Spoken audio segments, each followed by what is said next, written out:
নমস্কার, কৌশিবা চ্যানেলের একটি নতুন ভিডিওতে আপনাদের সবাইকে স্বাগত। এখানে আমি চকলেট ট্রাফল কেকের স্পঞ্জ বানানোর রেসিপিটা শেয়ার করছি। প্রথমে আমি এখানে একটি কেক টিনকে প্রেপ করে নিয়েছিলাম, তার মধ্যে অয়েল গ্রিস করে এবং তার মধ্যে একটি পেপার ইউজ করে নিয়েছি। এবং এখানে ড্রাই ইনগ্রিডিয়েন্টসের মধ্যে আমি 3/4 কাপ ময়দা, 1/4 কাপ কোকো পাউডার এবং তার সাথে 1 টিস্পুন বেকিং পাউডার এবং 1/4 টিস্পুন বেকিং সোডা ইউজ করেছি। শুকনো জিনিসগুলিকে আমি একটি ছাঁকনির সাহায্যে চেলে একটি বাটিতে রেখে দিয়েছিলাম।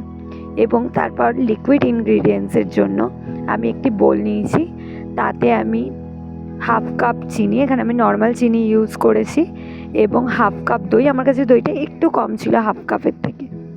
এবং তার মধ্যে 4 টেবিল স্পুন রিফাইন্ড অয়েল, যে কোনো তেল ইউজ করতে পারেন যার কোনো গন্ধ নেই, এবং ভ্যানিলা এসেন্স 1 টিস্পুন মতো ইউজ করেছি।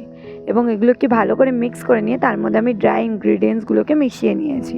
এবং মেশানোর জন্য প্রথমে আমি একটি হ্যান্ড বিটার এবং তারপর একটি স্প্যাচুলার সাহায্যে কাট অ্যান্ড ফোল্ড করে মিক্স করেছি।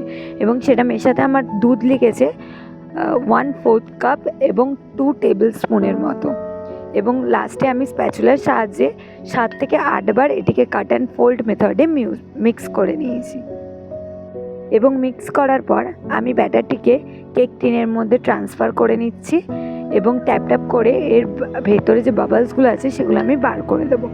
এবং আগে থেকে গ্যাসে আমি একটি ডেচকি বসিয়ে রেখেছিলাম ঢাকা দিয়ে, সেটিকে আমি 10 মিনিটের জন্য লো টু মিডিয়াম হিটে প্রিহিট করতে দিয়েছিলাম।